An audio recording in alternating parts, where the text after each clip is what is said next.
One angle, I understand there's sort of two worlds. We're running two parallel worlds almost. Mhm. One is the tools, right? So we're building apps as tools, right? This job, I hire Uber because it's going to get me a cab, right? So that's one form. Then we Mhm. have another form, which is this parallel universe of entertainment. So entertainment to me has a very obvious retention use case, right? I want to retain more people on this because usually entertainment apps like social networks are fueled by advertising, Mhm. right? So the the model that I read was in the growth of a lot of social networks during like the 2010s and beyond was after a certain point in time, every person who wanted to get a social networking account on a particular network had one. Mhm. And so it was less about vertical growth and more about horizontal growth in terms of how much more time can you have a user spend on a platform. Mhm. So I completely understand in the entertainment case why retention would matter. And then if your gold star metric as a business is how do we increase retention because we know retention has a derivative on revenue, then we can create these design decisions. And that's where persuasion and rhetoric becomes very important. But what happened in the tools? Why do you think retention became so important in the tools? Was it also this, like you started early on in this conversation, this brand affiliation, this retention to the product, to the service? Yeah, I think that that is definitely plausible, right? Because the tools that are offered alongside the entertainment are part of the brand ethos of whatever company is offering them.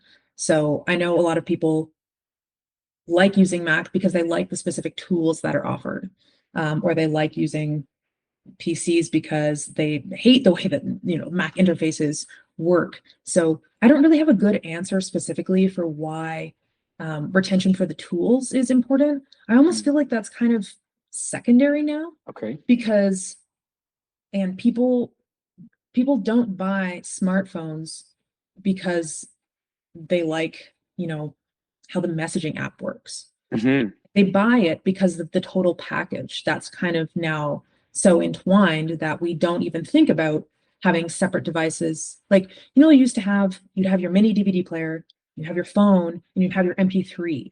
So they were all separate, but because they're all together now, I don't even know if people are really considering, these distinct aspects. But that's something I should definitely look into because I'm also interested in that distinction between the tools and the entertainment. But I wonder if what happened was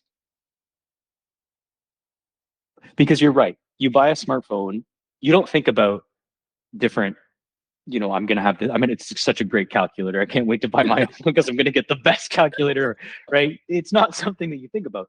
You think about complete access. And I think of the smartphone as just a mini computer. So anything you Mhm. can do on your computer, it's just a mini computer in your Yeah. pocket. And I wonder if when the entertainment angle came into it, that's when it kind of kicked off this entire cascade because people were going to buy the phone because they wanted the entertainment, right? And then side by side, I mean, the tools came first, but then Mhm. you add the entertainment in it. So it increases the total ecosystem value, Mhm. right? So now you have the iPhone, you get great messaging, but you also get all your favorite apps, right? And what are your favorite apps? Your favorite apps are mostly entertainment. I mean, look at the top 10 apps on the App Store. Most of them are forms of entertainment. I would Yeah. say, I would argue the majority. Um, so I wonder if that was then when the metrics started getting very important with regard to kind of retention and keeping. I guess retention's always been important from business, right? Because you want to retain your customers so that you can continue to operate.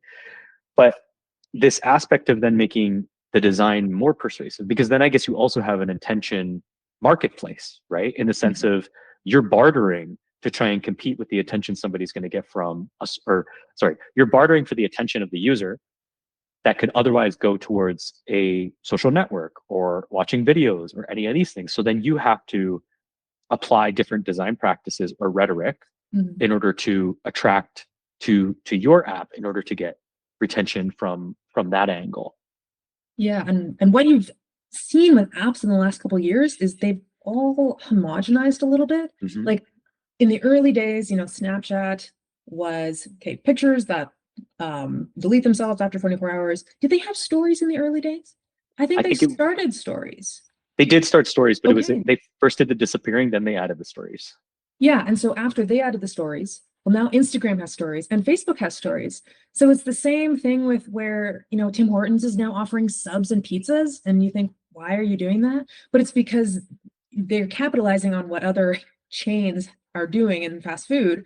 And so it's the same with social media where they think, oh, well, if this person likes watching short videos, well, we'll integrate short videos into our platform so that people will spend more time on our platform instead of doing the same thing on a different platform.